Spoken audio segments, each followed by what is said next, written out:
Hi, this is Mary, and this is another magical math moment. This video is going to focus on multiplying polynomials, and this is designed for the Algebra 2 and above level. So just a quick refresh for you. If you've got two monomials that you are multiplying, you're going to keep the base the same, and you're going to add your exponents. So x squared times x to the third becomes x to the 2 plus 3, or x to the fifth. Now let's say you've got a coefficient in front. You're just going to go ahead and multiply those coefficients. 3 times 4 is 12. Again, keep that base x and add the powers. 2 plus 5 is 7. Okay, let's say we've got a monomial being distributed into some other kind of polynomial. We're going to be real careful with the signs, and we're going to multiply through every term that we see. So we've got negative 2x times x to the third, negative 2x to the fourth. 1 plus 3 is 4. Negative 2 times negative 4 gives positive 8.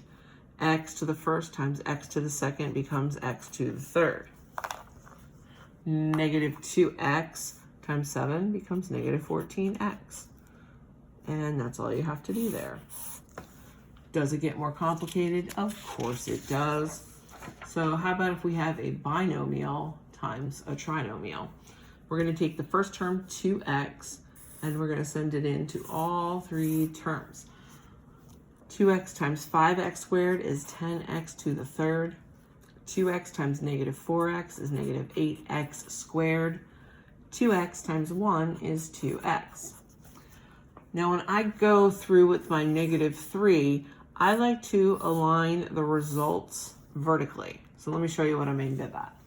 Negative 3 times 5x squared is negative 15x squared. So I'm just going to write that under the other quadratic term that I have. Negative 3 times negative 4x is positive 12x. Negative 3 times positive 1 is going to give us negative 3. Then we can just go ahead and combine all our columns. So we've got 10x to the third minus 23x squared. Notice when I'm combining terms, I'm not doing anything to the exponents. We only change exponents if we're multiplying or dividing. 2x and 12x is 14x, and then minus 3 at the end. Notice I've put my variables in descending order. So we call that standard form when we do that. So we've got our cubed term, our squared term, our linear term, and then this is technically x to the 0, but we don't normally think of it like that way. It's just the constant at the end. All right. If you've got a quantity squared, remember that this is 3x plus 4 times itself. Don't distribute the squared in and be done with it, okay? That's not how this works. So we're going to FOIL over here. So we've got 9x squared. 3x times 4 is 12x. 4 times 3 is another 12x. 4 times 4 is 16. And then we're going to go ahead and combine our like terms in the middle. By the time you get to Algebra 2, it's a good idea for you to be able to do a little shortcut in your head with this. Oh, and I'm totally off screen. I am so sorry for that, friends. All right, there we go. I'm going to zoom out a little. Maybe that'll be helpful. Yeah, there we go. Now, the shortcut is to take the first term and square it. So that would be the whole thing, 3x being squared, which gives you 9x squared. Then you can take that last term and square it. So 4 squared, 16. Now remember before I said you can't distribute it in, but you can use that as part of the strategy to do the shortcut. The next part is to take the middle sign plus 2 times the product of the other two terms.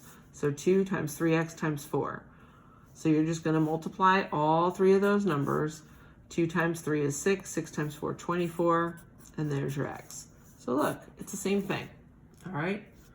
Let's see if we can do the next one in our head.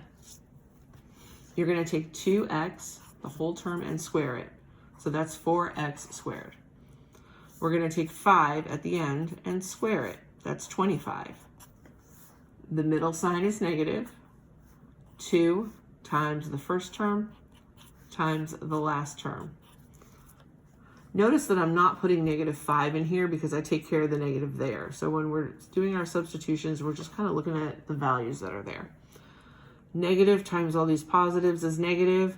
2 times 2 is 4. 4 times 5 is 20. So 20x. There you go.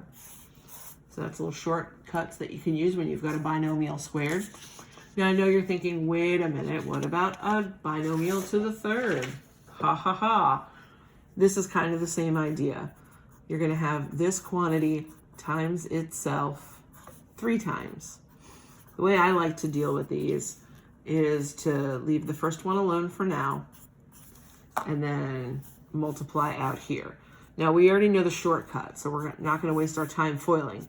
If you need to foil, write it out. It's not a big deal. So we're going to have our first term, this 3x squared. So the whole term being squared is 9x squared. Negative 3x times 2 is 6x, times 2 is 12x. 2 squared is 4. Okay. Once you're here, it's kind of like that other problem we did. So we have a 3x that we're going to take and multiply through the whole thing. So 3x times 9x squared is 27x cubed. 3x times negative 12x, negative 36x squared. And 3x times 4 is 12x. Okay. I'm running out of colors. This is disappointing. Negative 2 is going to get distributed through next. Negative 2 times 9x squared, negative 18x squared. Negative 2 times negative 12x is positive 24x. And at the end, negative 2 times 4, negative 8. Final thing we're going to do is combine our like terms. 27x cubed. Here we're going to get, ooh, what is that? Negative 54x squared plus 36x minus 8. So there we go. All right. I hope that information's been helpful for you. Thanks for watching. Please feel free to share, like, and subscribe, and join me again for another magical math moment. Bye.